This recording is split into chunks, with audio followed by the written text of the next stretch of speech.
Fala agora.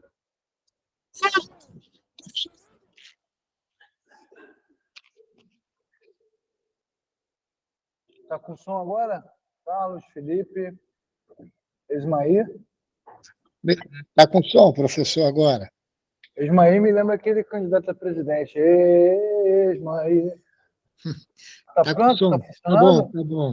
Não, escreve aqui, Ivanildo, que eu não estou conseguindo te ouvir, não. O Escreve som aí, tá mano. bom, professor. Tá ok? Muito bem, muito bem. Eu fiz a campanha já do Ismaí para presidente. Beleza, né? A mesma coisa a gente pode, a mesma coisa podemos dizer. O que houve? O que o Everton fez?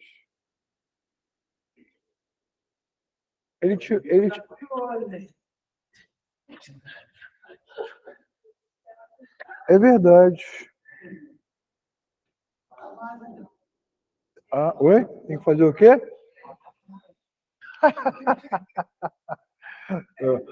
Deus está comigo, meu irmão. Deus é mais. A mesma coisa é a questão da doutrina de Cristo, né? Quando a gente fala da redenção. Sem encarnação, sem vida, sem morte, a ressurreição não haveria base para a nossa salvação. Então, todas as doutrinas são importantes. Agora, todas elas partem dessa premissa que a gente viu agora. Qual é a premissa? Que Deus é a fonte de poder, é a fonte de criação. Tá? Qual a importância? Vamos consultar o nosso querido Erickson, Millard Erickson. Sua relação com as demais doutrinas. Agora vamos posicionar a doutrina do homem. Por que a doutrina do homem é importante? Por causa da relação.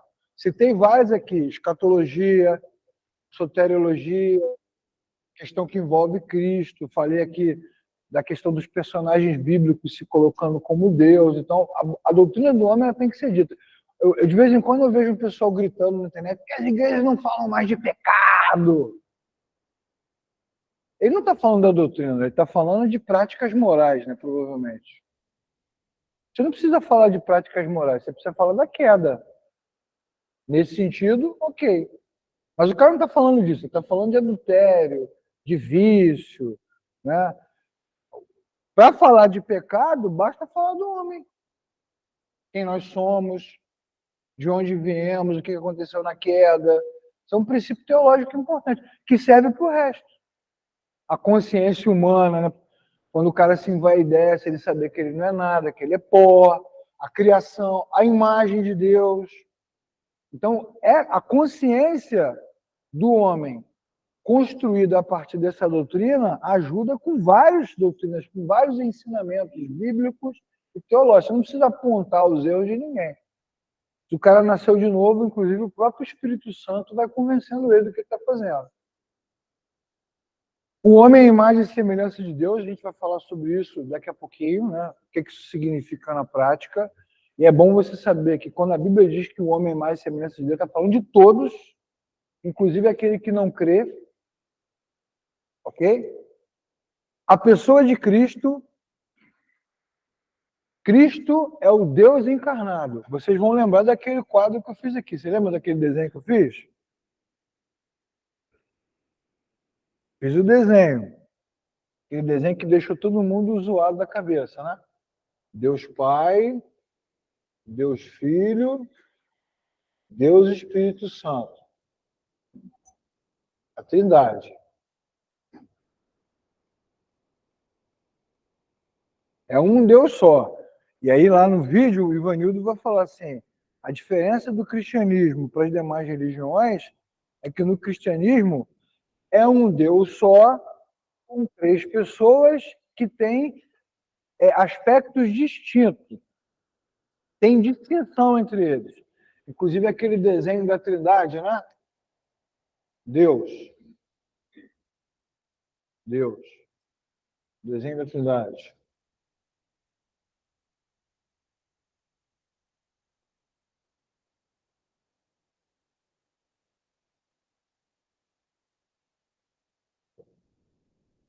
Pai, Deus Filho, Deus Espírito Santo. Não é. Não é. Não é. É. Desenho que está em latim, né? Já viram esse desenho? Já? Nunca viram, não?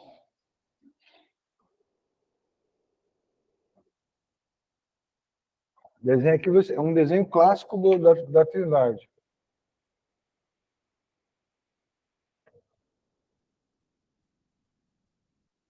É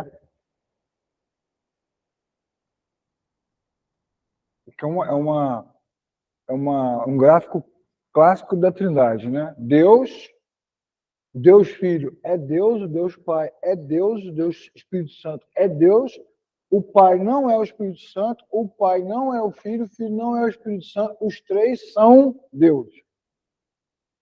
Ok? Deu para entender ou deu um nó no cérebro? Deu para pegar? Esse é um assunto bem difícil, que exige da gente assim, paciência, estudo, mas eu lembro que na primeira aula que eu dei aqui, eu já falei sobre isso, que o Deus Filho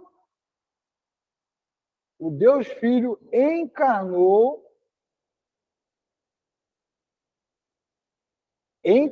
né? Virou homem. Ó. Qual a importância da doutrina do homem? A encarnação é uma... O que foi? O que houve? Caiu? Mas caiu o som? A encarnação faz parte desse conceito, né? É importante por quê? Porque o Deus Filho encarnou. Esse Deus Filho aqui que encarnou juntou a divindade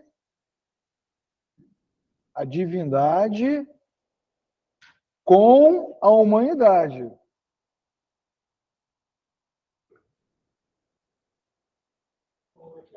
Só um minutinho, deixa eu terminar aqui. Ó. Aí você pode perguntar o que você quiser. A divindade com a humanidade é o que nós chamamos de Jesus. Jesus.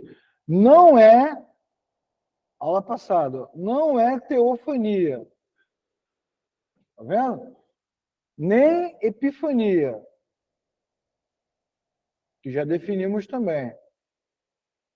Esse Jesus aqui, que é a encarnação de Deus Filho, que juntou a humanidade, nós vimos na primeira aula. Quando ele ressuscita e ascende aos céus, quando ele volta, o que acontece? Ele volta Deus homem. Ou Jesus Cristo, homem. Então, por isso que esse é um conceito importante, né? O que permite a reconciliação do Criador com a criatura é o fato de que o Criador levou a criatura para a sua presença. Por isso que ele é o primogênito,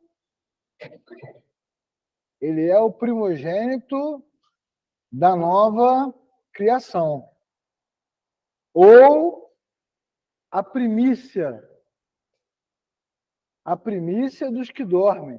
Ou seja, é o primeiro que ressuscita.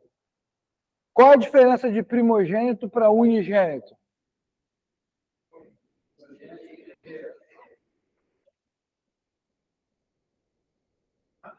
Qual a diferença?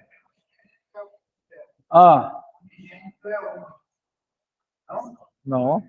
Seus hereges malditos. Tem a mesma essência. O Filho unigênito, a mesma essência. Deus, a mesma essência. A mesma essência. Bota genética para não enrolar os caras, não, mas eu te entendi. É a mesma essência. Filho unigênito de Deus. Quando o cara bota lá, né? Deu seu filho unigênito. João 3,16. É para dizer o quê? Estou chamando de filho, mas é igual. Exatamente para quebrar a ideia de que tenha sido gerado. Entendeu? Chamando de filho. Não entendeu, não? E quando você fala pai e filho, o que você pensa? Não, isso você pensa. Mas você pensa o quê? Que um gerou o outro, certo? Quando você diz unigênito, você está dizendo o quê? Que ninguém gerou ninguém. É filho, mas tem a mesma essência, é igual. Eu e o Pai somos um. Oro, Senhor, para que todos sejam um, como eu e tu somos um. É mesmo? Quem vê a mim, vê o Pai. Ok? Ele é a exata expressão... Oi? É o Espírito Santo. O Espírito Santo é o Espírito Santo. Quando a gente chegar no Espírito Santo, a gente vai falar da natureza dele, mas é o Espírito Santo, ele está aqui. É Deus. É o único também, né? É o unigênito, exatamente. Unigênito, Espírito Santo unigênito, exatamente. Todos eles têm a mesma essência. Não são diferentes. O Espírito Santo a gente quase não fala, né? Por quê? Porque... Isso, porque a igreja basicamente ensinou durante muitas décadas que o Espírito Santo era um sopro, uma energia, um poder. Falta de teologia, pô. Quase Mas não é esse Espírito Santo que nos une ao Criador, que nos faz... Não, o Espírito Santo é a prova de que você está unido ao Criador. Não é ele que te une. Quem te une é Cristo. É Jesus que une você. Eu sou o caminho. As ovelhas que o Pai me deu. Hoje estarás comigo no paraíso. Ele que tem esse poder de botar para dentro ou botar para fora. Em teu nome, não te conheço. Ele é o Senhor do campo, da fazenda, o dono da festa. Quem que vai entrar na festa? Aos convidados no Vetão, distribui convite. Quando o cara chegar na porta, cadê o convite? Agora, bota a roupa nele. Ele que tem esse poder. Davi com Mefibosete. Pode sentar na mesa. Por quê? Porque eu sou o rei, eu posso fazer. Por que é ele que faz? Por que é ele que faz?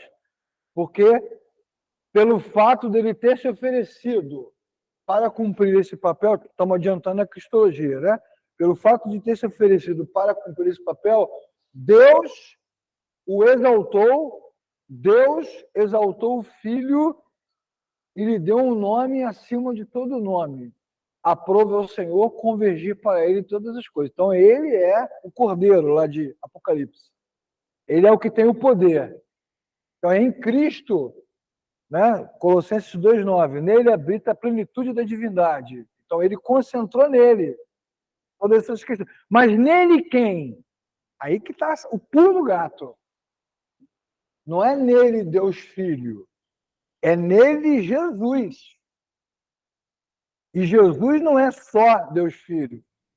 É Deus homem. É a junção da divindade com a humanidade. inteira. Por isso que essa doutrina é importante. Porque Cristo pegou o homem e levou para o céu, para o lugar onde Deus está. E enviou o Espírito e colocou no homem. Então, é isso que une. Né? Ele sobe e o Espírito Santo desce. Se eu não for para o meu Pai, o Consolador não virá. Por isso que eu preciso ir, para que ele venha. E se ele não vier, não termina o plano, porque o plano redentor termina no dia de Pentecostes. É ali que termina. Por isso que o texto vai dizer o quê? Que o Espírito Santo é o penhor, talvez seja nisso que falou, né? O Espírito Santo é o penhor, mas não é porque ele nos une, é porque, como ele está presente, a presença dele está me dizendo o quê? Funcionou. Deus concluiu o seu plano. Então, quando Cristo grita, está consumado, significa o quê? Que está resolvido. O pacto foi realizado, o sacrifício foi aceito. É só questão de tempo. Ele vai ressuscitar, ele vai ascender, o Espírito vai descer. A reconciliação está aqui, ó. Reconciliação. Tá vendo? No fato de que a humanidade e a divindade agora estão juntos e inseparáveis. Ninguém mais pode separá-los. O próprio Criador fez essa união. Aí é que está, obrigado. É aí que está a reconciliação. Então, quando o cristão nasce de novo, o que acontece? Deus coloca o seu espírito dentro do cristão. Então, é isso que faz a reconciliação. Agora, por que essa doutrina tem a ver com a cristologia? Porque eu preciso entender o que é o homem, o que é o homem na fila do pão, para entender a reconciliação. Tem que entender o que é o homem para entender a reconciliação. A doutrina é fundamental por isso. Como é que eu vou entender a reconciliação se o cara está se achando? Se o cara está achando que ele é que invoca Deus, que ele é que não sei o quê, que ele é que... Ele não entendeu nada, não entendeu o plano, não entendeu a queda, não entendeu a depravação, não entendeu nada. Então essa doutrina ela tem que vir antes das outras, para que cada cristão entenda o que aconteceu. Eu entendo, irmãos, que a classe de batismo é inútil. Porque para ser batizado, basta o cara ter um encontro com Cristo. O que impede que eu seja batizado? Nada. Mas a classe pós-batismo, ela é urgente, necessária e imperativa. Para quê? Para que a pessoa entenda, após o encontro com Cristo, quem ela era, o que Cristo fez, o que ela se tornou, que obra é essa. Aí você explica, aí vem o conhecimento. A gente chama de discipulado, mas não é, é um ensino, né? É um ensino. O discipulado tem mais a ver com essa caminhada entre nós, né? Por isso que a comunidade é importante. Ela não é importante porque salva, ela é importante porque a caminhada gera o discipulado. Eu quero andar com ele, quero ser igual a ele. Quero servir a Deus como ele faz, quero ensinar como ele ensina, quero ler como ele lê. Isso que é o discipulado, né?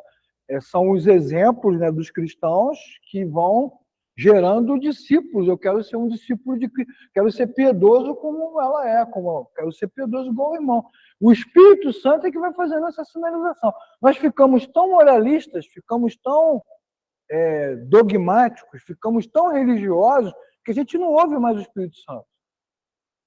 A gente quer ouvir gente. E a gente tem que ouvir mais Deus, ouvir menos gente. E a única forma de ouvir mais Deus é através da Escritura. O Espírito Santo vai... Lembraram disso aqui? Pegaram? Pegaram nada, né? Mais ou menos. Mais ou menos. Mas fala agora, Edson. Não, eu estou igual velho, eu tenho que falar, senão eu perco o raciocínio. A Trindade? A separação entre os cristãos. Não tem separação entre elas. Não tem. É fácil compreender uma separação quando a divindade se une à humanidade, aí forma uma separação entre o que é somente divindade. Então, o que é só divindade somente e divindade mais humanidade tem uma separação.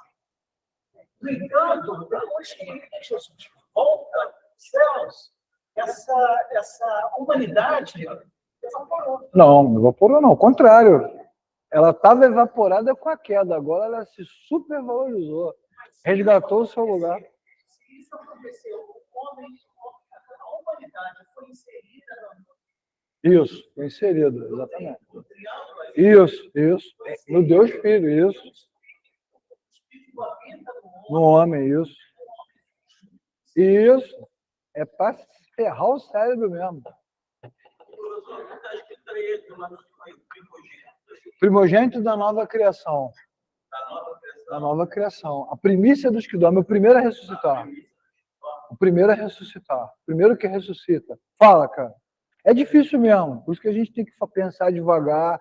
A nossa maior dificuldade, Helder, não é nem na questão do tema. A nossa maior dificuldade é que nós, cristãos, não falam sobre esse assunto. E aí é difícil. Eu vou te dar um exemplo que não tem nada a ver com isso aqui. Tem a ver com o colégio. A gente já sabe que a educação é um fracasso, certo? No Brasil. Isso a gente já sabe. Beleza? Quando eu era criança, lá nos anos 70, do século XX, a educação também não era espetacular, mas era bem mais sólida. Então, a gente aprendia tabuada, aprendia a conjugar verbo. Aí você, nossa, livro de verbo, né, professor? E agora? Bom, verbo chorar. No indicativo, todo mundo. Eu choro, tu chora, eu choro. Então, tinha um condicionamento. Você pode criticar o método, você pode criticar o sistema educacional, o que você quiser. Mas, seja como for, quando o cara chegava no ensino médio, ok? Chegou no ensino médio, aí eu vou dar a equação do segundo grau. Eu não vou ensinar para o cara a subtrair e somar, porque ele já sabe. É um aprendizado gradativo e complementar. Vou estudar análise sintática. Não vou ensinar o cara a conjugar verbo, porque ele já sabe. Mas hoje, quando eu estou dando aula de complemento nominal, complemento verbal, o cara não sabe onde está o verbo, ele não sabe o que é um verbo. Então, onde está o complemento verbal? O cara fala assim, cachorro. Assim, cachorro é substantivo. Então, é isso. Então, mas quando a gente estudava antes, mesmo com a educação falida, que sempre foi, você tinha uma base mais consistente. Então, a gente tinha lá caderno de caligrafia, né? Você pode criticar o método. Não estou dizendo que o método era bom, ok? Ele era sistemático, ele era tecnicista, ele era repetitivo, ele era enjoado, ok. Mas quando você chegava num nível médio, nível superior, você já tinha uma base suficientemente sólida para poder receber novos conhecimentos. Então, hoje, você fica rodando toda hora no mesmo lugar. É a mesma coisa da Trindade. Como a gente não discute, como a gente não estuda teologia nunca, e nós temos que fazer a meia-culpa, nós, que aqui, vários obreiros aqui presentes, que também não ensinam a teologia, alguns de vocês aqui também falam mal da teologia, vamos fazer a meia-culpa também, né? Ainda fala mal.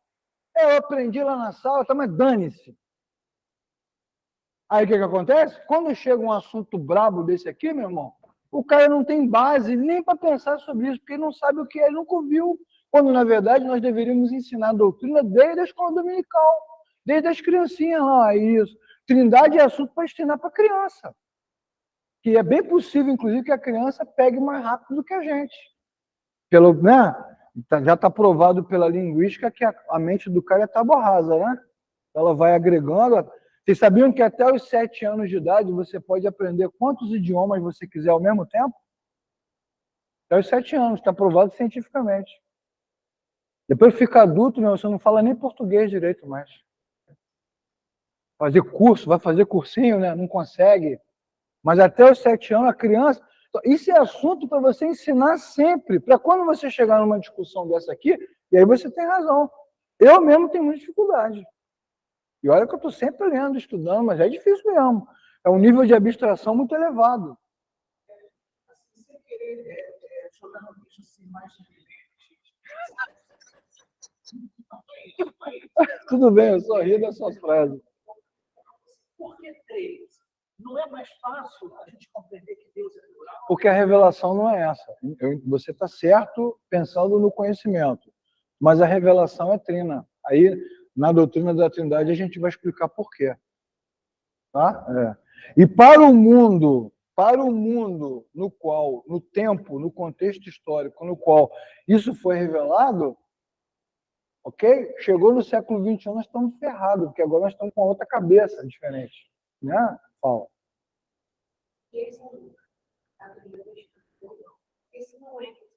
Não é, porque o Filho não é o Espírito Santo. Eles têm distinção. O Ivanil fala isso no vídeo o tempo todo. O ponto essencial da Trindade é que há distinção entre Pai, Filho e Espírito Santo.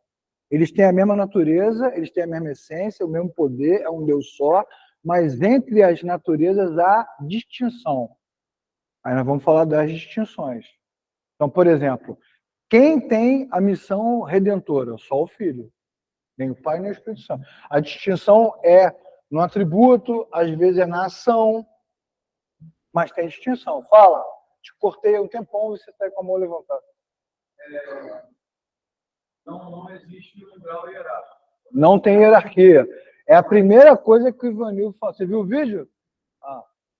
No caso, seria correto ou incorreto a diferenciação de salvação? Não. Espera os vídeos para você ir anotando lá. Eu nem estou falando de Trindade. Eu nem falei aquilo ali, nem desenhei nada. Estou falando do homem. A doutrina do homem. Fala.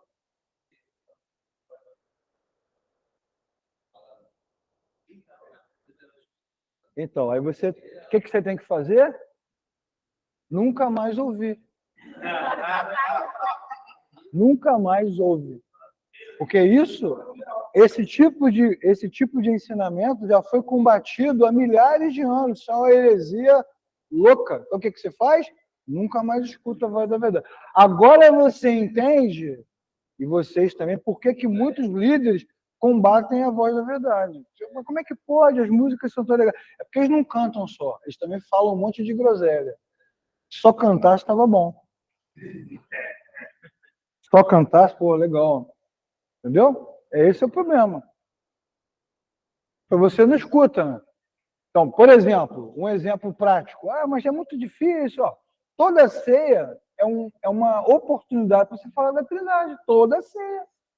Porque é o momento de você falar da essência divina, das pessoas da Trindade e da obra de Cristo. É a mesma pregação. Monta uma só e repete toda vez igual. Sem problema. É ceia, irmão. Vocês já sabem, né? É a mesma mensagem. Vamos abrir a Bíblia e ler a mesma mensagem.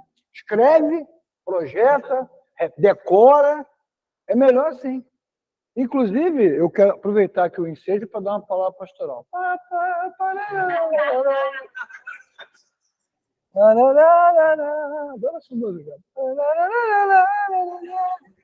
Então, a gente precisa ser mais humilde, irmãos. Quando você vai pregar ou ensinar, tem que ser tudo escrito. Não pode falar nada da cabeça, não. Para falar da cabeça vai sair bobagem. Não inventa nada não, meu irmão. Escreve tudo. Leia descaradamente. Estou lendo. Eu não sei se vocês sabem, mas a pregação que é considerada até hoje a maior pregação de todos os tempos, né? Pecadores nas mãos de um Deus irado, de Jonathan Edwards. Ele leu. Você acha que ele estava gritando? Estava lendo. Jonathan Edwards, inclusive, os textos indicam que ele era tímido. Como é que pode um avivalista ser tímido? Ele é tímido.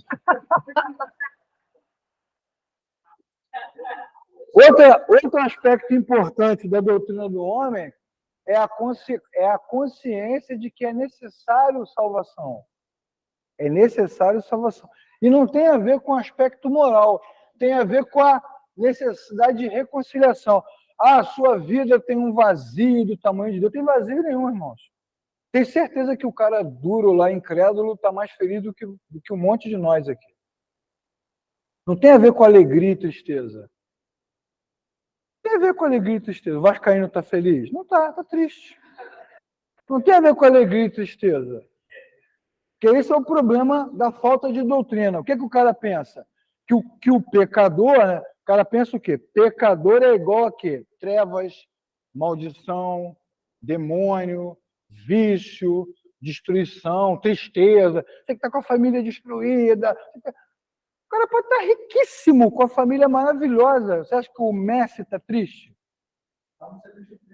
Tem nada a ver, cara. Tem nada a ver. Não é, o problema não é moral. Você pode ser lindo, maravilhoso, rico, honesto, íntegro, justo, bondoso. Pode ser a Madre Teresa de Calcutá, o Papa, o que for. Se não se encontrar com Cristo, se esse fenômeno não acontecer, não existe vida eterna. É o que a Bíblia está dizendo, não é o que a gente acha, é o que a Bíblia diz.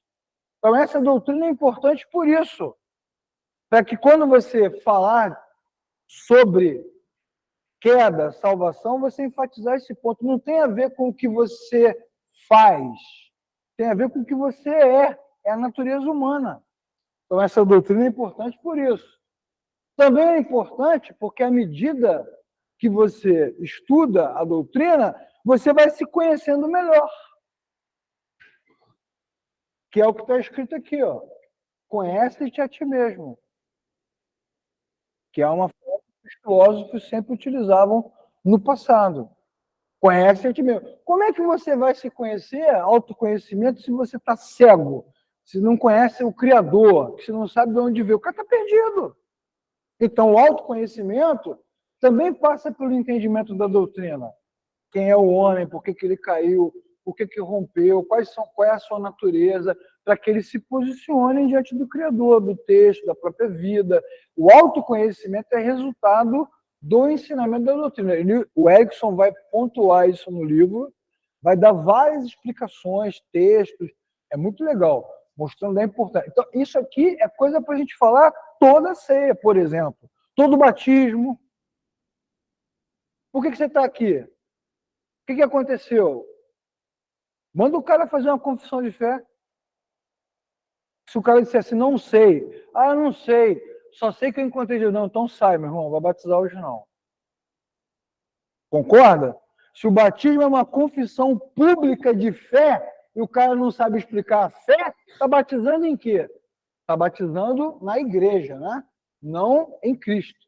Entendeu? O cara não sabe o que está fazendo.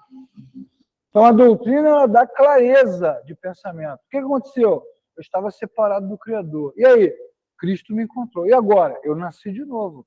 E agora? Agora eu creio que Jesus é o meu único e suficiente Salvador. E creio que ele me... Aí você joga o cara. E segura ele lá um tempão. Deixa ele lá até... Na Assembleia de Deus, quando eu era criança, o tanque batismal, meu irmão, devia ter uns 30 metros de profundidade. Você tá com a cabeça aqui assim, ó. Loucura, né, cara? Loucura. Agora, outro aspecto importante que o Erickson aponta no livro é a questão da convergência. Para isso, ele vai citar Paul Tillich. Vocês conhecem Paul Tillich? Então, como que você chega na graduação? Anota aí, preciso ler Paul Tillich. Na disciplina que vem lá em janeiro, de Teologia Contemporânea, nós vamos estudar Paul Tillich, que é considerado, junto com Karl Barth, que eu mostrei semana passada, está entre ali os maiores teólogos do século XX. Tá? O Paul Tillich fala muitas coisas esquisitas, mas fala muitas coisas legais. Então vamos pegar essa aqui, que é o método da correlação que ele fala. Então ele vai dizer o quê? A integração do si mesmo pessoal só é possível mediante a sua elevação até aquilo que chamamos simbolicamente de si mesmo, personalidade, divino. E isso só é possível graças à irrupção do Espírito Divino no Espírito humano. Ou seja, como é que o ser humano consegue ser integrado ao Criador? Isso só é possível quando o Espírito do Criador entra no ser humano. Entra onde? Na parte imaterial dele. Ele está dizendo o quê? Que o homem precisa desse encontro com Cristo, dessa intervenção divina para se reconciliar com o Criador. Ah, mas se eu... Então eu não preciso levar meus filhos para a igreja? Precisa. Por quê? Porque a igreja não é só isso. A igreja é um monte de coisa. Ela também tem aspectos culturais, sociais, morais. É bom, mas não é decisivo. O que é decisivo para o homem é que o Espírito de Deus entre no coração do homem.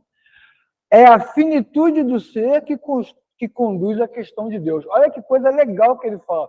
Só quando o cara entende que está separado e que um dia essa separação vai ser definitiva, é que ele se aproxima do Criador. Ele precisa ter essa consciência. Por que eu estou aqui hoje? Porque o Espírito Santo me mostrou que eu estava acabado. É a finitude. E a queda, ela faz o contrário, né? Ela faz com que o homem se sinta eterno, divino. Não vou acabar nunca. Mas todo mundo acaba. E acaba de fato. Acaba de fato. Jesus até fala em João, como é que Jesus fala em João? Quem crer em mim, eu ressuscitarei no último dia. Quem crê em mim não experimentará a segunda morte. Tem esse versículo ou eu inventei agora? Tudo bem, vamos pegar o primeiro. Quem crê em mim não experimentará a segunda morte. Tem esse versículo ou eu inventei agora? Tem. Que segunda morte é essa? Não, o que isso significa? Mas o que é isso? Se tem segunda, tem primeira. Então, qual foi a primeira? Não, a queda. Viu? Como a teologia faz falta?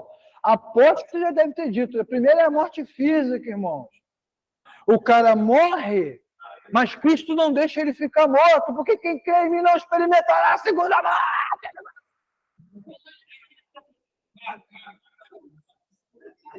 É assim?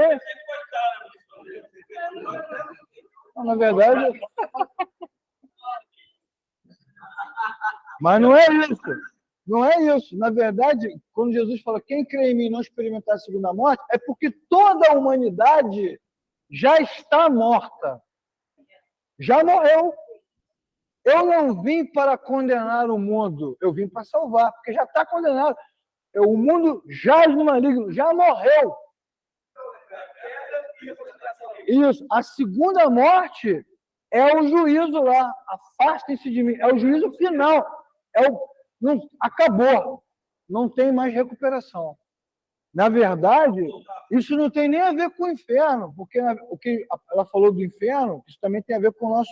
Na escatologia eu vou falar sobre isso, tá? Do inferno. Quando você lê Apocalipse, aparece lá um lugar lá que eu não sei o que é, que diz que é onde Deus vai jogar o diabo, seus anjos, o pecado, a morte e o inferno. O inferno vai ser jogado em algum lugar. Então o texto, na verdade, não está falando de lugares, né? Está falando do juízo. Existe uma coisa que Deus vai fazer que a gente nem sabe o que é. Não dá nem para dimensionar. O que a gente sabe é que essa ruptura ela vai ser definitiva, sem possibilidade de recuperação. Então não é a morte física. É uma outra morte que a gente não sabe nem o que é. E é melhor não saber, não. A gente não sabe nem o que nos aguarda. Eis que faço novas todas as coisas. A Bíblia acaba nesse texto. Eis que faço... O que é o novo? Não sei. O que está em Apocalipse, o que João viu, não é o novo. Ok? Não é. O que Deus vai fazer, a Bíblia não diz. Inclusive, quando C.S. Lewis escreve as Crônicas de Nárnia, a última crônica é o País de Aslan. Vocês já leram as Crônicas de Nárnia? Deviam ter lido. E no país, o País de Aslan, é isso mesmo, o País de Aslan não dá para você ver. Ninguém nunca vê o que tem por trás da onda. Nunca vê o que tem. Não dá para você enxergar. Então, Deus não revela em lugar nenhum o que vai acontecer depois do último texto de Apocalipse. Ele só diz que os que creram estarão com ele eternamente. Onde? Nesse novo aí. Que novo é esse? Não sei. Tem um marco ali, né? Toda aquela representação da Jerusalém celestial, da árvore da vida, tudo aquilo ali mostra o quê? A vitória dos redimidos. Beleza? A vitória dos redimidos tem um prêmio. O prêmio ainda não foi revelado. Uma nova criação. E Jesus é o primogênito desta nova criação. Ok? Então, da mesma maneira que o futuro pleno não está reservado, não está revelado, a morte eterna também não, que a gente não sabe o que significa. Jesus só falou assim, quem crê em mim não passa por essa. Mas, rapidinho, o cara pode usar a prerrogativa de que a morte física é do doutor. Não, não pode. Não, Biblicamente não é. não, Também do pecado tem que jogar. não. Mas como assim não é? Através do pecado entrou a morte, esta morte, que é a separação do homem com o Criador. Entendeu? Então, o salário do pecado é a morte. O dom gratuito de Deus é a vida eterna, mas não tem a ver com o físico. A gente não sabe, Léo. A gente pode ir aqui, pode sentar no restaurante, pedir um monte de petisco, ficar conversando até de manhã, mas a gente não sabe. A pista que a Bíblia te dá é a seguinte: havia uma árvore da vida no jardim e esse acesso à árvore foi negado por causa da queda. Beleza, mas a gente não sabe qual era o plano dentro do jardim. A gente Então, os que vai falar que a árvore da vida seria o sacramento. Mas não sabemos.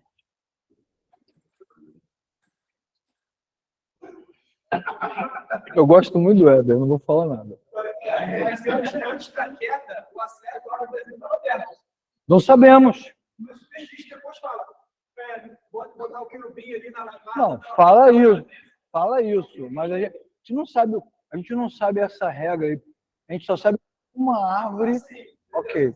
A gente está acrescentando normas num estatuto que não está aberto para a gente. A gente não sabe. A gente só sabe que, em algum momento, a relação da criatura com o Criador azedou. Azedou porque a criatura queria o lugar do Criador. Isso a gente sabe. E aí o Criador, então, negou. A queda impede o homem de quê? De ter acesso à vida. E é Deus, né? Então, se você não tem mais acesso a Deus, não tem mais acesso à vida. Acabou, ponto final. Se tinha, se não tinha, como é que era, o que ia acontecer depois, a gente não sabe. O que a gente sabe é que por Adão entrou a morte, a separação do homem com o Criador. Por Cristo entrou a vida. Por Adão, todo mundo é alma vivente. Por Cristo, todo mundo é espírito vivificante. Então, a gente sabe que Cristo inaugurou uma nova criação. Por isso que nós cremos, né? Que é a inauguração, é a cruz, né? Então, vamos chegar lá, em algum momento. Mas a gente não sabe o que é depois. Agora, por isso, primeiro Adão e segundo Adão. Porque, na verdade, são os dois que vieram de Deus, né, diretamente. Um nascido por uma palavra Fiat lá, né, 147, e o outro já é um Fiat, como é que é o nome desse novo? Hã? Esse novo agora, bonitão. Não, a água é muito ruim, esse novo bonitão aí. É Pulse, né? Jesus já é o Fiat Pulse. Adão é o Fiat 147, Fiat Uno. Piada horrível, né? O Cristo não é o Cristo sem a igreja. Olha que bacana, cara. Olha que bacana. Por quê? Porque ele é a cabeça do corpo. Legal, né? E cabeça não tem a ver com hierarquia. Tem a ver com vida. Arrancou o cérebro, ele é a cabeça. Corpo sem cabeça está morto, né? Ele é a cabeça do corpo. Que também você já pregou na sua igreja, né? Cristo é o cabeça. Assim como você é o cabeça, é uma posição de autoridade. O texto não fala de autoridade em momento nenhum. Só fala que você tem um corpo, esse corpo tem múltiplas funções, mas a cabeça do corpo é Cristo. Ou seja, ele comanda, ele dá vida. Sem cérebro, morreu. Pode estar o corpo completinho, não tem cérebro, ele é a cabeça. A igreja não existe sem ele, obviamente, e nem ele sem a igreja, porque é para isso que ele veio. É exatamente isso. O que é a igreja? É lá onde eu congrego. Não. A igreja é a união da humanidade com a divindade. Isso que é a igreja. Por isso que o Gruden vai dizer que a igreja é a união dos que creram em Cristo através dos séculos. Todo mundo que creu, nasceu de novo, é a igreja. A igreja está aqui, ó. Por isso que não existe Cristo sem igreja e não existe igreja sem Cristo. Cristo significa o quê? Messias, né? A palavra grega para Messias. Ou ungido, escolhido. Não existe Messias sem gente, não existe a revelação final, como toda revelação é correlativa. Então, existe uma relação entre a doutrina do homem, a doutrina de Cristo e as demais doutrinas. Estou bem devagar, gente. Tudo tranquilo? Estão vivos aí? Estão comigo? A igreja, o que é a união de... Aqui, ó. A igreja é a união da divindade com a humanidade. Se nós nos reunimos num templo e Cristo não está em nós, não é igreja. Ou você pode até chamar o templo de igreja. Mas se a gente se reúne e Cristo não está em nós, não é igreja. Igreja é essa união, a humanidade com a divindade. É difícil dissociar templo físico de igreja. Muita coisa já está no senso comum. Está no senso comum, né? O tempo, a gente pode se reunir em qualquer lugar. Inclusive online, né? Que era uma crise que os caras tinham. Não, mas tem que ser presencial. Por quê? Inclusive, comunhão é uma palavra mal utilizada, né? Comunhão não tem a ver com amizade. Comunhão tem a ver com comungar, né? Comungar dos mesmos princípios, da mesma fé. Entre nós aqui pode ter amizade, relacionamento. Comunhão tem a ver com o que a gente crê. Então, eu tenho comunhão com os meus irmãos lá da Malásia, mesmo que eu nunca tenha visto, porque a nossa comunhão é em Cristo. É a mesma fé. Mesmo que eu nunca tenha visto os caras. Não tem a ver com almoçar junto. Não tem... Aí tem uma distorção do conceito, né? Vira uma coisa sociológica. Temos comunhão. Tem um monte... Quanta gente na sua igreja tem comunhão com ninguém, meu irmão? Se odeia. Ora até para a pessoa ficar doente, ser mandada embora. O cara dá testemunho, irmão, assim, pô, Senhor, tinha que ser eu, por que fulano? Fulano é um desgraçado. Não tem comunhão nenhuma. Acaba o culto e o nego nem se vê. O cara sai da igreja, as pessoas nunca mais procuram ele. Isso é uma ideia totalmente equivocada do que igreja significa. O cara vai lá, o cara saiu da igreja, mudou de igreja, acabou, nem fala mais com ele na rua. Nunca mais viu, nunca mais procurou. Exatamente, é sociológico. O conceito de igreja é místico, né? O conceito de igreja é místico.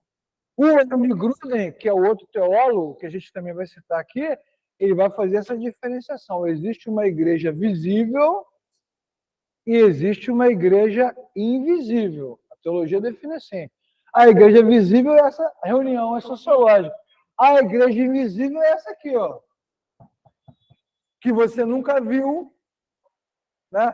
Aí o cara pensa assim, a igreja invisível são os doentes que nunca se dobraram.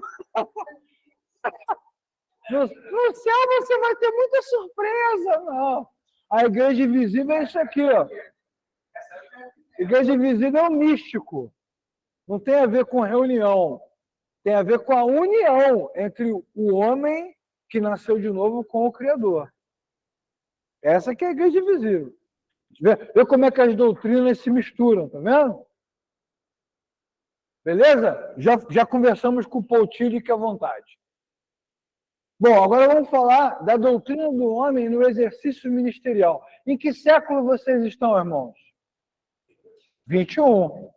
Você não está no século 17, você não está andando descalço na rua, beleza? Você não está na igreja do John Wesley. Você está no século 21, no momento zoado do planeta. Concorda? Zoado. Né? Quando a gente estava lá nos anos 80, o que a gente achava? Que alguém ia apertar um botão, ia disparar os mísseis e ia ter a Terceira Guerra Mundial. Não é isso que a gente achava? Lá nos anos 80. Para quem estava lá, né? Um monte de filme, né? Rock 4, União Soviética contra os Estados Unidos, Exterminador do Futuro, Skynet. Né? O cara não, vai apertar um botão, vai ter a Guerra Mundial. Isso é o que a gente achava. Mas a gente está vendo agora aí, na guerra da Ucrânia, que com toda a tecnologia que existe, a guerra é feita mesmo na mão. É larga a pedra e vem na mão. É na trincheira. É no peito e na raça. Manda o drone aqui que eu vou mastigar, eu vou morder o drone. Tem uma diferença entre a narrativa, né, e a verdade. Tecnologia, não sei o quê, bababá, mas a verdade é que o ucraniano, assim, vou riscar aqui no chão, aqui, passa aqui, vem que eu quero ver. Vai morrer todo mundo lá, ninguém se envolve, ninguém se mete, e no final é decidido no peito e na raça, porque envolve o quê? Aspectos sociológicos, aspectos amor, é a minha terra, não vai entrar. Você vê que tem uma narrativa, né? Não, você vê o filme, o cara manda lá o drone, e mata o cara pelos outros. Na vida real não é isso que acontece. Tem mais de um ano de guerra, a gente até se acostumou com ela. Não foi? Quando começou, nossa, e agora? A gente estava lá na pandemia, o mundo mudou. As pessoas agora se respeitam mais. Acabou a pandemia, guerra. Uma guerra que a gente não vê desde a Segunda Guerra, que é tropa na rua, tapa na cara, tiro de revólver. Então, é nesse mundo e para este mundo que Deus nos vocacionou. Entende? Mundo zoado do século XXI. Nós não somos crentes do passado nem crentes do futuro, nós somos crentes desse momento. Então nós precisamos aprender sobre cosmovisão, como nós enxergamos a vida. Nesse sentido, a doutrina é essencial, porque ela ajuda você a entender a vida. Vou invocar agora, não o Senhor, porque ele já está entre nós, mas vou invocar uma outra entidade. Vou invocar agora Zygmunt Bauman. Vocês sabem quem é Bauman? Zygmunt Bauman, um importante sociólogo, já do início do século XXI, ele vai criar o conceito de pós-modernidade. Ele vai dizer o quê? Que a pós-modernidade é o tempo da superrelativização. Tudo é relativo. Tudo é muito relativo. Eu vou chegar no líquido. Você também não deixa nem você feliz, né? Você nem...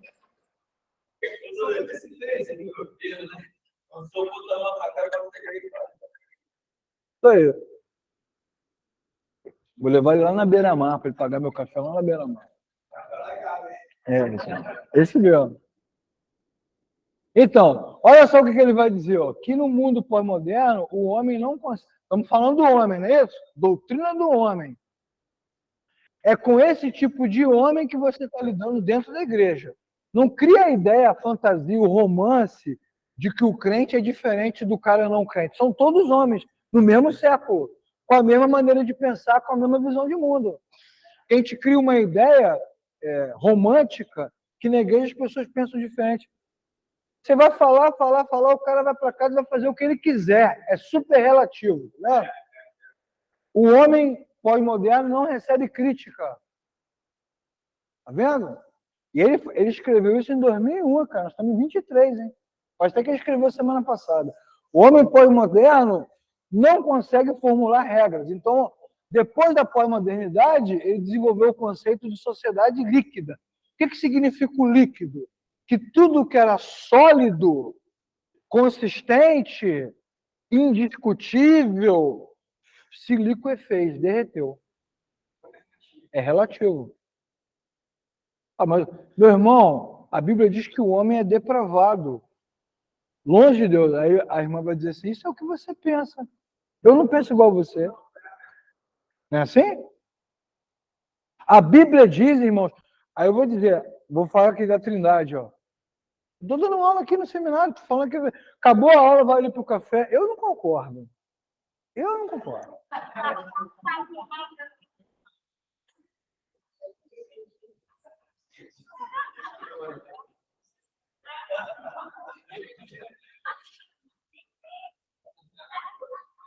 O que você está estudando na teologia? Que não é uma questão de concordar, não, cara. Desculpa de novo, igual a semana retrasada. Dane-se. É o que é. Só que a pós-modernidade é tão relativa que o cara discorda do que é. E fica bem. Então, qual é o papel da igreja? Consolidar o que é. Firmar a bandeira. É isso aqui, irmão. Então vamos todo mundo embora. Então vai. Vou continuar ensinando o que é. Mas o cara vai adequando a doutrina, a teologia, para satisfazer o público relativo. Olha como a doutrina do homem nunca foi tão importante para esse momento de homem relativizado. Então, o meu compromisso enquanto professor de teologia é ensinar a boa teologia. O que você vai fazer com ela, aí já não é mais a minha responsabilidade. Mas, de fato, eu dou vários toques durante as aulas. E é isso que acontece. Cada ano vai piorando. Você está dando aula, o cara está rindo de você. Tipo assim, isso é palhaçada, não creio em nada disso. Aí você pergunta, por que o cara vem para o seminário, então? É porque é uma questão meramente formal. É uma formalidade. Às vezes tem que dar uma resposta para a igreja. A igreja assim, pô, você não estudou. O cara estuda, porque, pô, não estudou. É protocolar. Mas não está nem aí. Isso é um fruto do nosso tempo. Ninguém é. Todo mundo está. É protocolar, foi a melhor palavra, é isso mesmo. O cara faz que, pô, pastor, como é que pode? Você prega, você não estudou teologia. Aí o cara vai, faz, mas não está nem aí.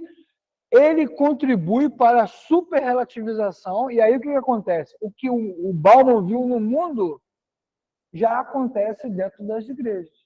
Aí o cara vai relativizar a Trindade. Eu não concordo com isso aqui. Lá na igreja eu ensino diferente. E acabou. Que coisa fofa. Eu ensino diferente. E acabou. Super relativismo. Né? Liberdade, né? Isso é muito legal, né? Porque a justificativa para a pós-modernidade é que o homem pós-moderno ele é livre, faz o que ele quer. Mas o Bauman, que não é crente, é sociológico, ele vai dizer que essa liberdade, na verdade, é uma pseudo-liberdade. Ele se diz livre, mas ele é escravo dele mesmo, da sociedade, da cultura. Está preso. Livre, na verdade, é quem tem convicção, pô. Inclusive, a minha querida Anne Frank, vocês sabem quem é Anne Frank? Vocês já leram o diário de Anne Frank? Deviam ler. Sobrevivente da Segunda Guerra. A Anne Frank tem uma obra espetacular, onde ela fala sobre a postura do homem diante da guerra. Ela tem frases em que uma das minhas frases favoritas é a seguinte: uma única vela acesa é capaz de desafiar e estabelecer-se diante da escuridão. Podia ser um versículo bíblico, cara. Chega a ficar emocionado, chega a ficar arrepiado. Anne Frank, o Diário de Anne Frank, o livro. É isso, não importa se todo mundo está zoado. Quem lidera, quem prega, quem ensina, tem que ter convicções teológicas para afirmar. Ah, mas eu não penso assim que o pecado, né? O cara vai dizer, o pecado não passou de... Nós vamos ver sobre isso, né? Hoje, semana que vem, na outra, sobre a queda. A Bíblia vai dizer, vai falar sobre depravação total. Todos pecaram e destituídos foram da glória de Deus. Isso não é uma coisa que eu inventei. Está lá, Romanos 3:23. Todos pecaram. Todos. Aí a pessoa vai dizer, mas eu não concordo. Eu não tenho a ver com meu pai, com a minha mãe. Eu não tenho a ver com isso. Todos pecaram. Engraçado que quando você fala de maldição hereditária, o cara concorda. Mas quando vai de pecado, não. Não é surreal. Se você disser para o cara que ele tem um troço enterrado na casa dele, ele concorda. Vai mandar cavar e tudo. Mas se você disser para ele que o pecado passou de geração em geração, ele não concorda, acha errado. Por que ele acha errado? A doutrina vai nos ensinar. O homem não concorda com a doutrina do pecado porque ele ainda está em estado de queda. Você não vai dizer para ele que ele está separado de Deus, porque no fundo, ele se acha Deus. Entende? Qualquer pessoa que nega a doutrina, no primeiro momento ela já está em estado de queda. Até que prove o contrário, porque a resistência à doutrina mostra um coração que ainda não se reconciliou com o Criador. Ó Senhor, como eu amo a tua lei, é o que diz o texto. O cara que nasceu de novo, ele fica quebrantado diante da doutrina. É o contrário. É verdade, Senhor. Ainda bem que o Senhor me resgatou. É o contrário. Mas quando o cara tem resistência, por isso que ensinar é importante. Enquanto você ensina, a palavra de Deus vai trazendo luz. E a luz revela o que há na escuridão. Aí você olha para os rostos, para os olhos, né? Você vê resistência, dureza, reclamação, relatividade. Aí você percebe o quê? Falta novo nascimento. Porque se o cara tivesse nascido de novo, o Espírito de Deus testificaria quando ele ouvisse. Aí ele tem resistência. De boa. Não tem ensino? Como saberão, né? Como saberão se a palavra não é ensinada? Importante, né? Na verdade, o que a gente tem hoje é um grande mal-estar. O que a gente tem hoje na sociedade? Solidão. Como é que é a música? Solidão, dá um tempo e vai. Aquele hino que a gente canta na igreja. Olha quantos crentes fazendo terapia, irmão, solitários, em crise existencial. Olha como os pastores trocaram a teologia pela psicologia, pela psicanálise. Pregações... O egoísmo, pregações motivacionais totalmente egocêntricas. Você é especial. Você é não sei o quê. Você, mas o que a doutrina vai dizer? Você não é nada. É o que a doutrina vai dizer. Deus não está nem aí. A doutrina vai dizer que Deus nem precisaria ter criado o homem. É um ato de compaixão do Criador. É graça. É a detonação da mente humana. Mas como é que as nossas mensagens estão? Você é isso, você é aquilo, né? Aquele hino que a gente canta na igreja, não é? Você é isso, uma beleza imensa. Toda a recompensa de um amor sem fim. Para onde vamos? Olha o alerta que ele faz. O Estado perdeu a referência, o mercado perdeu o propósito, a família é líquida. Quantos modelos de família nós temos hoje? Dezenas. Tudo se desfaz. A religião é mais um amuleto do que uma confissão, e é assim que as nossas igrejas estão. As utopias se desmancharam, como nossos pais tinham, né? Uma utopia, um sonho, não tem mais nada. As ideologias viraram aspirações individuais ao egoísmo, e as comunidades estão assim. No nosso caso, está valendo o que disse Oséias 4:6. O meu povo padece porque lhe falta conhecimento. Ou o que Jesus corroborou: errais por não conhecer as Escrituras, porque delas vocês aproveitam as Escrituras e o poder de Deus, porque é através delas que vocês aprendem sobre a vida eterna. Então, vou indicar para vocês os livros, já que você está falando que eu estou indicando um monte de livro, vou indicar mais. Do Bauman, Modernidade Líquida, Amor Líquido, Tempos Líquidos, e da Vida Nova, você tem esse aí, ué? Do Plet? Contra a Cultura, onde ele vai falar sobre isso, ó lá. Pobreza, racismo, a boa. Esse é um livro muito bacana, do David Platt, excelente, onde ele vai trabalhar essa relativização e a importância das comunidades se posicionarem diante delas. Eu vou botar esse slide lá para a gente, em algum momento na eternidade.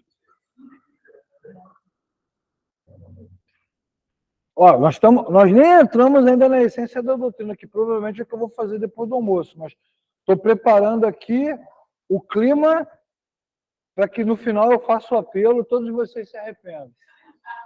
Vamos mostrar como é a cosmovisão da nossa geração, da geração que frequenta a nossa comunidade. E mostrar por que é tão importante a pregação da boa doutrina, né, da valorização do bom ensinamento, da fundamentação teológica. Ela é tolerante. Então, o conceito de pecado, de queda, de ruptura, ele se esvazia, porque ela tem tolerância. As gerações anteriores dos nossos pais, né, elas falavam duramente contra a sociedade, e a sociedade arrefecia, dava um passo atrás. A geração atual não está nem aí, meu irmão. Você fala. Ela tem tolerância total com qualquer coisa. Ela aceita qualquer comportamento moral, qualquer pensamento. O importante é ser feliz. Como diz o hino que a gente canta domingo, né? O que eu quero é ser feliz e andar tranquilamente na favela onde eu nasci.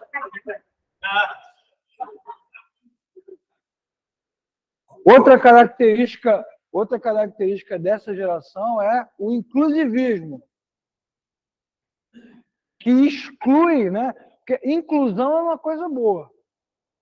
Nós precisamos da inclusão, faz parte da sociedade. Tem muita gente que está excluída da sociedade.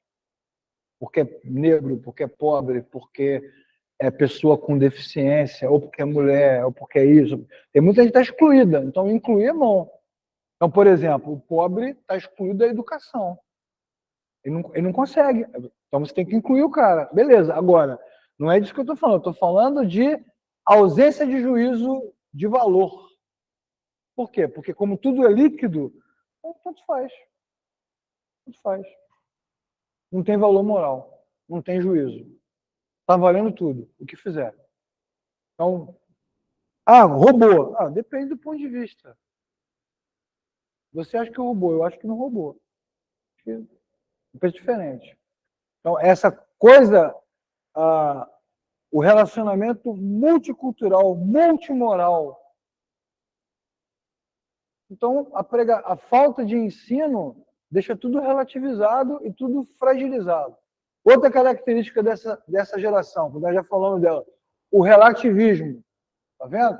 O importante é que todas as pessoas tenham crença. Na palestra aqui do Tiago, quarta-feira, quinta, né, ele falou muito sobre isso, sobre a importância da crença e sobre o direito que a Constituição brasileira dá, e o Supremo Tribunal Federal já confirmou, por jurisprudência, de você pregar o Evangelho. Porque quando você prega o Evangelho, o que acontece? Automaticamente, você está dizendo o quê? Que a sua religião é superior à dele. Você está pregando para o cara. Sai daí e vem para cá. Como é que é a música do Kadosh? Saia das trevas e venha para Cristo. Ele está em trevas. Então é um olhar superiorizado, né? Superior. É um olhar de cima para baixo. Mas a Constituição te dá o direito de anunciar o que você acredita, a sua crença. Mas aí o que acontece? O relativismo esvazia a crença. Então, a questão não é o que está certo e o que está errado. Cada um tem a sua. Eu estou dando uma aula, não, professor, só acredita nisso, mas eu não acredito. Cada um acredita no que quiser. Aí relativiza a crença. Até a Constituição consolida a crença. E a sociedade relativiza a crença, que é o que tem acontecido entre nós também. Outra característica da pós-modernidade é a pluralidade. E tem a ver com o quê? Com essa ideia de supermercado. As nossas igrejas, desculpe a minha fala, tá? Respeitosamente, mas as nossas igrejas viraram um supermercado. Né? É um produto, eu vou escolher o que eu quiser. Qual é a pasta de dente? Eu quero, sei lá, Colgate 12 Plus Top X Menthol. O cara escolhe, não há mais confissão de fé, não há uma teologia arrumadinha, é uma salada de fruta, é um grande salpicão teológico. E o cara escolhe o que ele quer. E tem todo tipo de oferta para dar. E ainda tem a questão do um falar mal do outro, ainda tem isso, né? Vai para o púlpito e fala mal da igreja A, B, C, D, F. Validando ainda mais a questão. Lembrei agora do nosso amigo lá de São Paulo, lá da Mundial.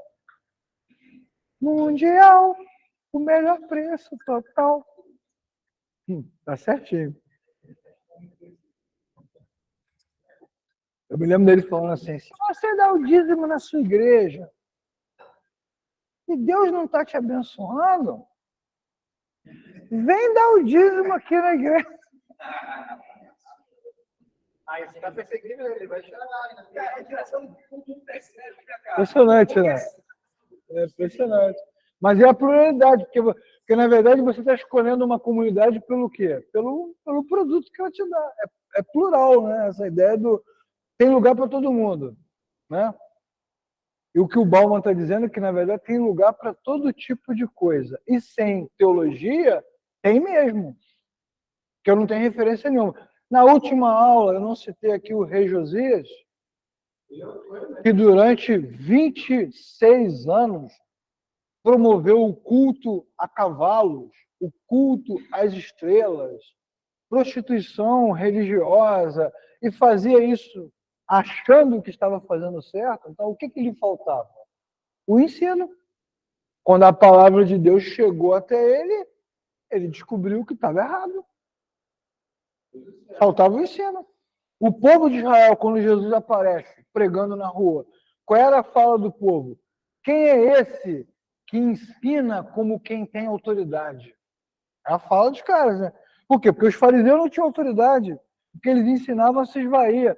Tudo adequado à tradição, à política, tudo engembrado. Jesus ensinava com autoridade. E aí, o que os fariseus não conseguiam, que era atrair o povo para a religião, da maneira Jesus conseguia facilmente, porque aquela turma ali, que era paralela, né? Publicanos, pecadores, prostitutas, eles queriam se encontrar com Deus também. É o que a mulher samaritana diz. A gente está com um problema, a gente não sabe onde adorar. Onde que a gente adora? Aqui não pode, ali os caras não deixam. O que a gente faz? Jesus fala assim, mulher, agora a hora vem, e é agora que os verdadeiros adoradores adorarão o Pai Espírito verdadeiro. Ou seja, não é um local, é o Estado. Eu sei que quando o Messias vier, ele nos ensinará. Ele fala assim, sou eu. Esse é o momento do novo nascimento. Isso é muito legal. São coisas sólidas, tá vendo? Consistentes. Então, a falta de doutrina... E eu sei que muitas vezes o cara para de ensinar teologia porque é chato, né? É chato mesmo. É cansativo. Não é legal, não é uma palestra legal. Palestra legal é você ficar rindo, né? Pô, que mensagem legal, animado, todo mundo é engraçado. É bom. Outra coisa importante que a pós-modernidade traz é o conceito de privacidade, ou seja, não se meta na minha vida. Não tem mais. Cada um pode ter o comportamento que quiser, mas a Bíblia ela vai enquadrando o ser humano num pacote só. Ok? Então, só para deixar o meu irmão mais feliz, vou indicar mais 3 livros. A Fé na Era do Ceticismo, do Timothy Keller, que é um livro espetacular, um dos melhores livros que eu já li, excelente, bom pra caramba, onde ele fala isso, como ser crente nesse tempo onde ninguém crê em nada. O ceticismo, inclusive, é uma linha filosófica de pensamento, que relativiza tudo. Né? Cristo e Cultura, do Carson, falando da importância do cristianismo na cultura onde a gente vive, e Comunicação e Cultura, do Ronaldo Lidório. Beleza? Lidório é top. Lidório é missionário, antropólogo, filósofo, jogador de basquete, lavadeira, tudo ao mesmo tempo. Tudo bem. Para a gente fechar a nossa primeira aula hoje, nosso primeiro tempo, né? Para você ir comer com alegria, com felicidade, né? Falando mal do professor, vamos falar sobre anacronismo. O que é anacronismo? O que é uma coisa anacrônica?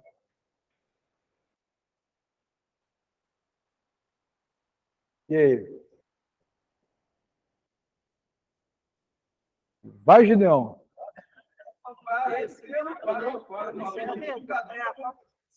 Não, anacrônico não. Anacrônico é quando você está desengonçado com o tempo.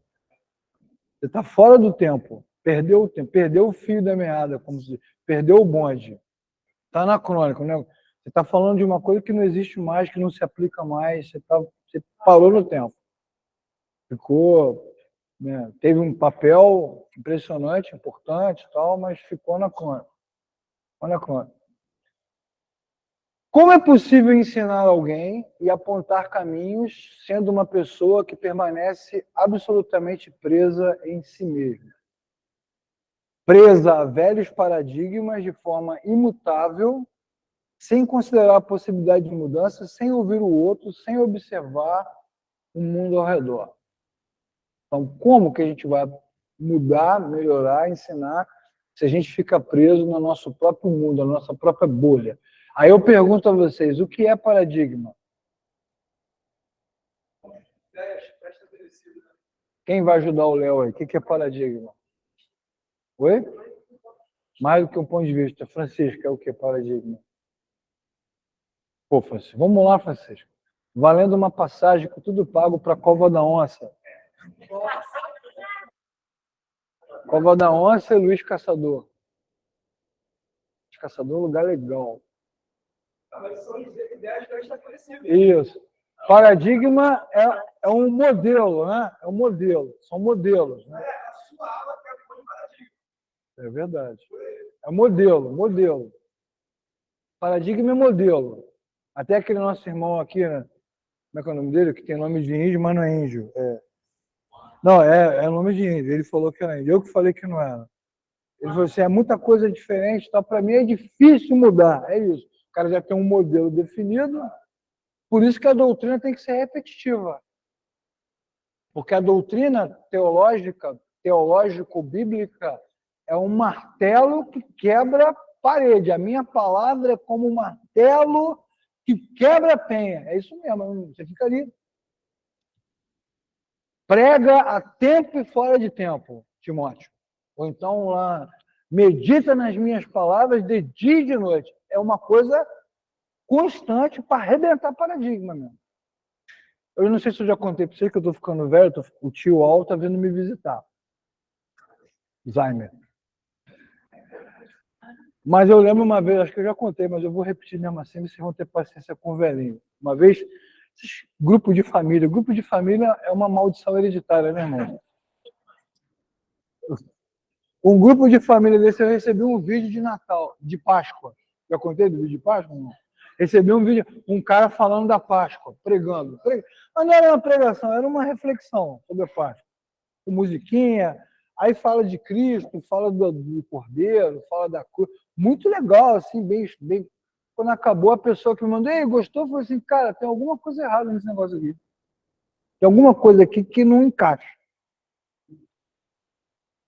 Aí eu fui dar uma olhada lá, quem é o cara? O cara era um líder espírita, expoente top, era tudo espiritismo, com cara de cristianismo. Então, falta de teologia dá nisso. Aí tu fica vendo aquele maluco lá, o Rodrigo lá da Adventista, dando glória a Deus e querendo levar na tua igreja. O cara é de outra religião. Ele é de outra religião. Mas ele não tá falando de arqueologia por causa disso, né? Ele está te atraindo, né? O Adventismo do sétimo dia ensina que quem levou os nossos pecados foi Satanás. Ué. Boto não. Ué. Mas a falta de conhecimento teológico é isso. Aí você fica com um modelo engessado. E aí você é um alvo fácil de qualquer tipo de ensinamento maluco, que é o que Paulo diz em Gálatas. Vocês estavam indo tão bem, quem foi que vos enganou? Ele fala sobre isso. Qualquer um que pregar um evangelho diferente daquele que pregamos, seja maldito, né? Anátema. Maldito. Quem foi que enganou vocês? Mas o engano vem por isso. Uma das coisas que contribui para o engano é o anacronismo, é a falta de acompanhar a sociedade. O ensino anacrônico está em falta de alinhamento com o nosso tempo. E é a marca da pobreza intelectual. Até mandei para vocês aquele livrinho lá botei lá, Querer Também Pensar. Já leram? Está lá no sistema. Nem sabiam que eu coloquei lá. Descobriram agora. Querer Também Pensar. Botei na primeira aula, está lá, do John Stott. Já leu? O John Stott fala isso pra caramba, sobre a falta de intelectualismo. Porque qual foi a discussão que a gente teve aqui sobre a Trindade? É uma discussão intelectual, que gera desgaste, que precisa de leitura, precisa de reflexão. Eu não falei para você escrever a pregação? Dá trabalho. Quantas horas leva para montar uma mensagem? Muitas, né? Uma aula. Muitas. Porque dá trabalho. É um trabalho intelectual. Difícil. Ficar consistente. Pega a mensagem que você vai pregar domingo, escreve ela toda, dá na mão da tua avó e fala assim, vó, o que você entende aí? Porque a sacada não é você ser brilhante no púlpito, a sacada é o povo entender o que você fala. Dá na mão da sua avó, dá na mão da sua filha, marido e mulher não que vai te esculachar, dá na mão do outro, que é o dom do cônjuge, né? Que porcaria, eu não estou entendendo nada.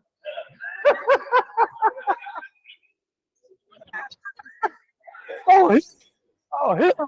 Dá na mão para ver se o cara entende. Você vai descobrir que a pessoa não entende o que está falando. E na igreja, ninguém vai te dizer que não está entendendo. O pessoal vai fazer assim, ó.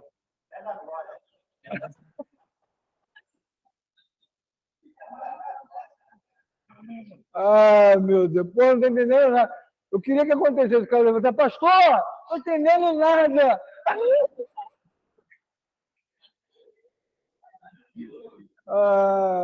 Vocês acham que eu boto o slide aqui?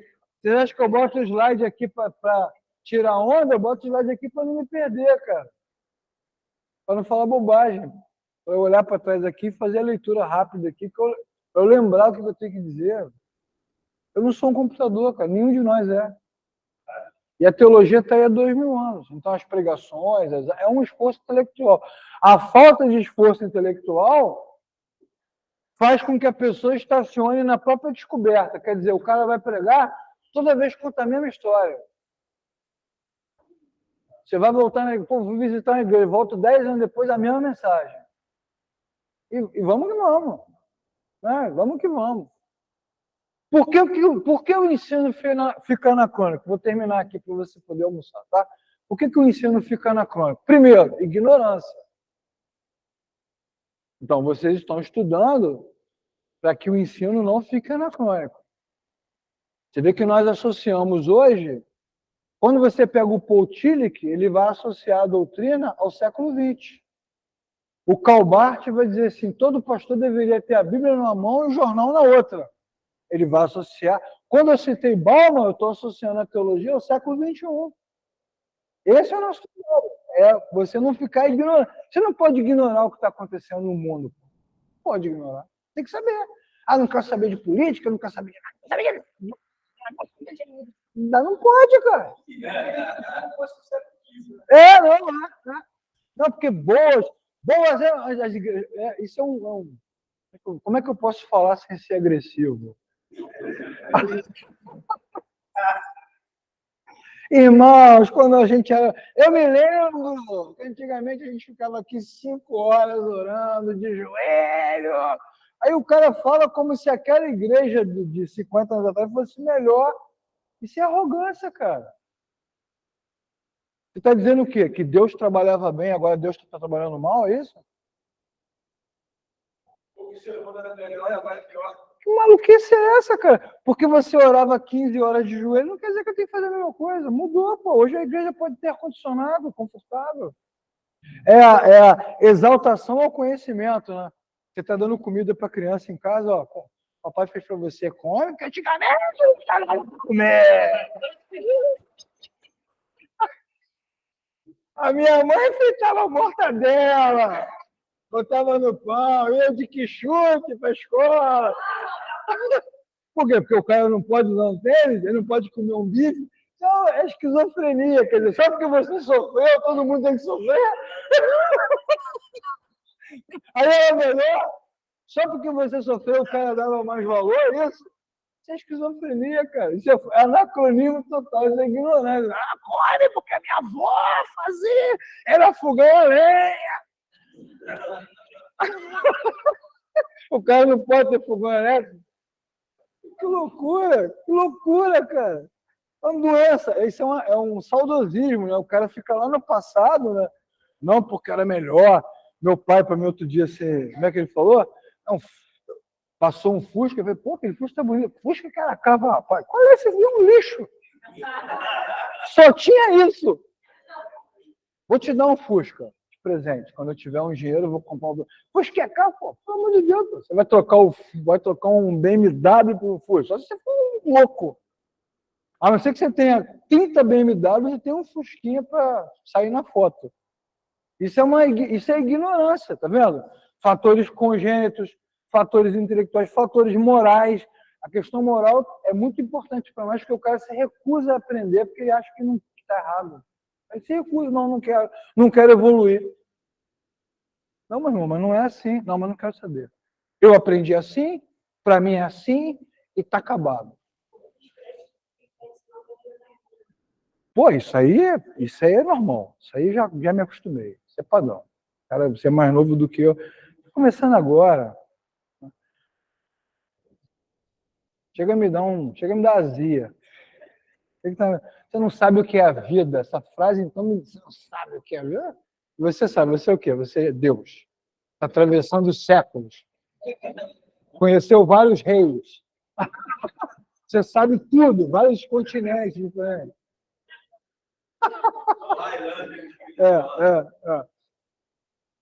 Depois do intelectualismo, o que atrapalha o nosso desenvolvimento é o orgulho. Olha como a doutrina do homem é importante. Quando você diz para o cara que ele é pecador, separado de Deus, depravado, que ele vai perceber o orgulho, porque o ser humano é orgulhoso. É orgulhoso. Então ele é orgulhoso, ele não quer aprender, não quer saber, não quer entender, não cabe desculpa, tá vendo? É orgulhoso. Então, muitas vezes, a falta de conhecimento teológico contribui, né? Inclusive no livro que eu já citei aqui do Jonas Madureira, lá, o Inteligência Humilhada, olha o nome do livro, Inteligência Humilhada. O bom teólogo é aquele que está de joelhos, é a frase do livro lá. É o cara que entende que, apesar de ser inteligente, isso não é uma virtude dos cristãos, não. Os filósofos pensavam assim. A frase que todo mundo repete, eu só sei que nada sei. Mas o cara que diz isso hoje, ele não sabe nada mesmo. Eu só sei que nada... Ele não sabe nada. Quando o filósofo dizia, ele sabia muito. Só que quanto mais ele sabia, mais ele descobria que o conhecimento era vasto. Assim, poxa, estudei pra caraca, descobri aqui uma coisa nova. Eu só sei que nada sei. Eu pensava que eu sabia. Mas quando o cara diz isso hoje, ele não sabe nada mesmo. Eu só sei que nada sei. Eu também, só sei que não sei. Ninguém sabe, não. Ninguém sabe. Continua sem saber, é verdade. Falta de amor, né? Falta de amor também. É causa de anacronismo. Falta reciprocidade, tá vendo? Ego inflamado, intolerância desmedida. Né? Isso aqui é a teologia do nosso querido Malafaia, né? Agressivo, arrogante.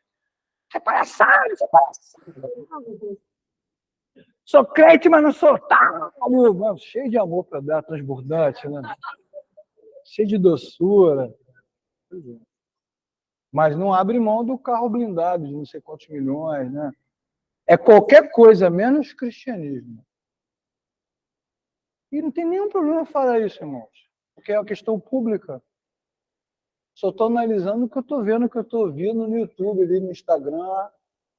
Estou julgando ninguém, estou vendo. O cara chegar de carro blindado, bater no peito, isso é palhaçada, isso não sei o quê. Quando era pobre, só você entrar na internet. Pega lá os vídeos antigos, dos anos 80, metendo pau nos ricos. Que a riqueza... É impressionante. Quando eu vou desligar aqui a gravação, eu vou contar um caos para vocês. Se você sair daqui e contar para alguém, Deus vai pesar a mão sobre a sua vida. Jogar uma praga.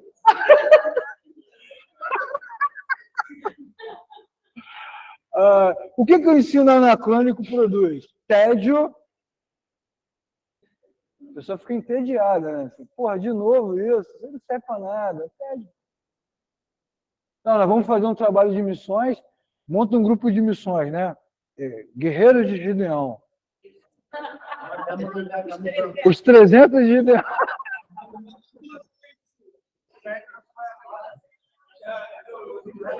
Monta um grupo de missões. A ideia do cara, vamos comprar bandeiras, vamos fazer uns folhetos. Tá falando sério, cara? Chega a me dar um sono, né? Folheto. No mundo 5.0, nem mais 4.0. Vamos distribuir folheto. Pô, pelo amor de Deus, mano. Cadê o WhatsApp? Cadê o Instagram? Cadê a internet? Cadê... Não, chega a dar um tédio, né? Chega a dar um tédio. Aí dá um ressentimento profundo, né? Porque Gideão, grupo Gideão.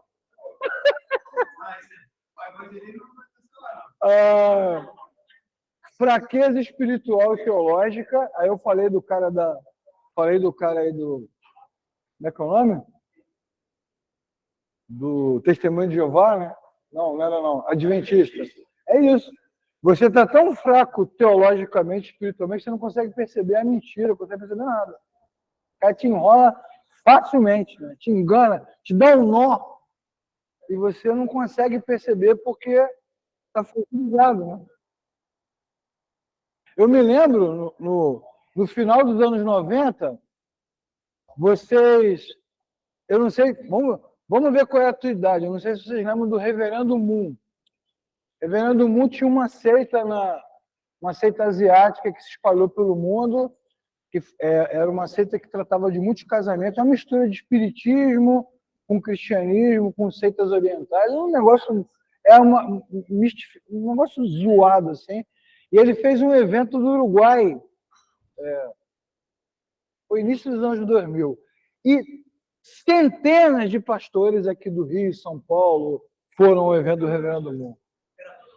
Tudo pago. Você lembra? Ele pagou, mandou convite, passagem aérea, tudo de graça, hotel e tal.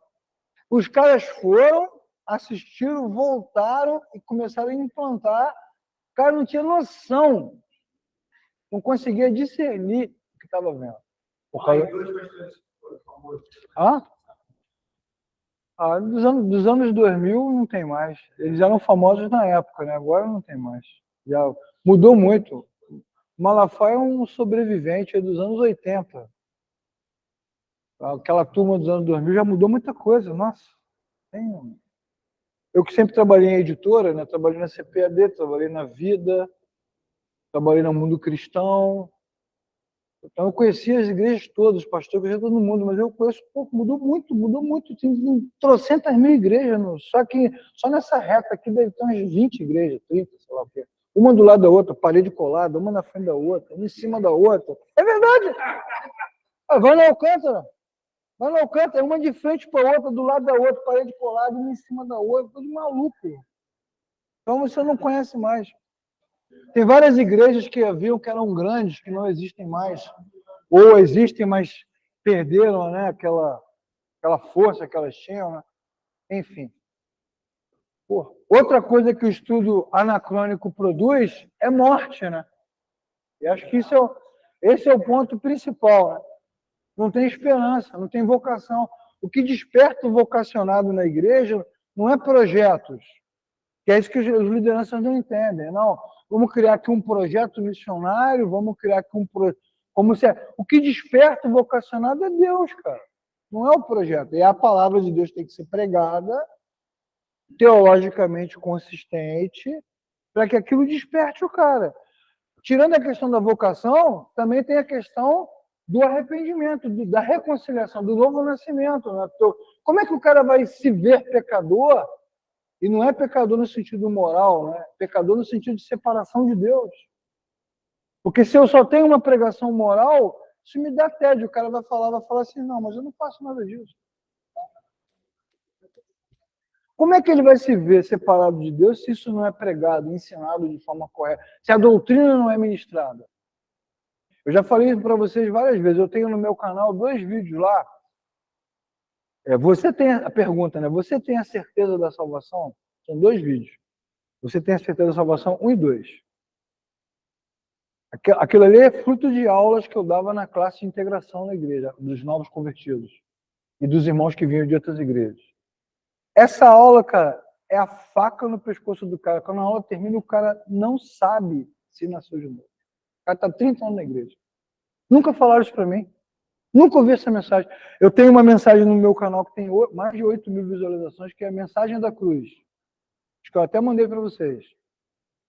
Que é uma construção teológica ali sobre o que é a cruz. Eu recebo várias mensagens, nunca ouvi sobre isso. Nunca me ensinaram dessa maneira. Aí dá vontade de perguntar, você está aprendendo o quê, cara? Quando você fala de justificação, nós vamos chegar na soteriologia, eu vou tirar uma hora aqui para falar de justificação pela fé. A justificação pela fé é a doutrina central do cristianismo. Lembra daquela casinha que eu desenhei aqui da outra vez? Então, a pilastra que está no meio é a justificação pela fé. É aquela que se você derrubar a casa toda. Então, existem irmãos que nunca ouviram. Você pergunta na turma, qual foi a última vez que você ouviu uma mensagem na sua igreja sobre a justificação? O irmão responde, eu acho que eu nunca ouvi. Mas como? Se é sobre isso que é o cristianismo, é anacronismo total. O cara ouve sobre alegria, felicidade, amor, família, fraternidade, vitória, oração, fim do mundo, menos o que ele tinha que ouvir, que era a justificação pela fé. Falta doutrina. Como é que você nunca ouviu? Não, nunca ouvi. Impressionante. Impressionante. A ceia é um exemplo clássico. A ceia é sobre Cristo, não é sobre amor, comunhão, família, missão. A ceia é sobre Jesus, em memória de mim. Tem melhor momento para falar de doutrina, teologia. Mas não fala. Então, nós fizemos uma abertura hoje para falar sobre o quê? O ser de Deus. Deus como fonte de vida. Então, se não tem nada, não sai nada. Nós somos cristãos e cremos que se existe algo, existe porque Deus é, e por ser, Ele pode fazer. A partir daí, nós sabemos que há um início, há um Deus, há uma criação, o homem é fruto desta criação, e esse homem que é fruto dessa criação, ele precisa entender a sua posição diante da criação. Essa doutrina é relevante para quê? Para a correlação com a sociedade, para o entendimento da doutrina de Cristo, para o entendimento da doutrina da salvação, para o entendimento da doutrina da Trindade, para a pregação do Evangelho. Pregando o quê para o cara? Olha como essa doutrina é fundamental. Sem ela, eu não consigo ensinar mais nada, porque é tudo. Parece até que eu estou vendendo para o cara uma ideia. Quer comprar um apartamento ali em Maricá? Talvez que eu sou vendedor de ideias, quando na verdade as doutrinas se complementam. Beleza? Almocem com calma. Chupa essa manga aí com calma. Na volta a gente continua.